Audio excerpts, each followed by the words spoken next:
నగరికల్ పట్టణంలోని జరిగిన BRS party కార్యకర్తల సమావేశంలో మాజీ ఎమ్మెల్యే చిరుమర్తి లింగయ్య పాల్గొని అనంతరం ఆయన మాట్లాడుతూ నా ప్రాణం ఉన్నంత వరకు ప్రజల పక్షాన నిలబడతానని అన్నారు. ప్రజల కోసం రాజకీయాల్లోకి వచ్చాను, వారిని కాపాడడంలో ముందుంటారని పేర్కొన్నారు.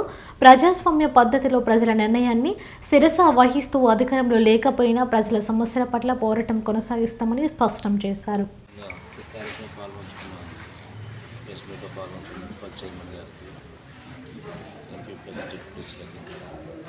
ప్రజలందరికీ పాత్రికేయులకు అందరికీ కూడా పేరు పేరున నమస్కారాలు తెలియజేసుకుంటూ జరిగిన సార్వత్రిక ఎన్నికలలో భాగంగా నాతో పాటు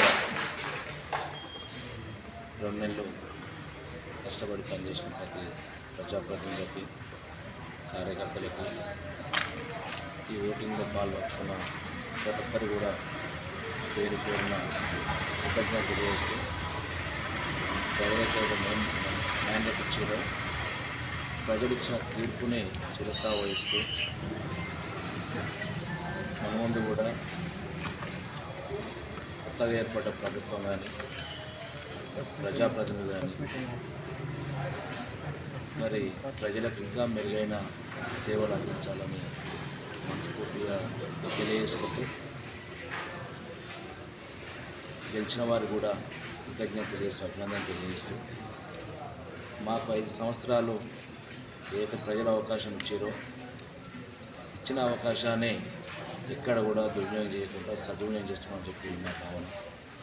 5 సంవత్సరాల ద్వారా ముఖ్యమంత్రి కేసీఆర్ గారి నాయకత్వంలో నగరికల్ నియోజకవర్గానికి రాబట్టిన నిధులు కానీ చేసిన కార్యక్రమాలు కానీ మరి మనస్ఫూర్తిగా పనిచేయడం జరిగింది. ప్రజలు ఇంకా ఏదో కొత్త జరగాలని ఆకాంక్షించారు కాబట్టి ప్రజలు ఆ రకంగా తీర్పిచ్చారు.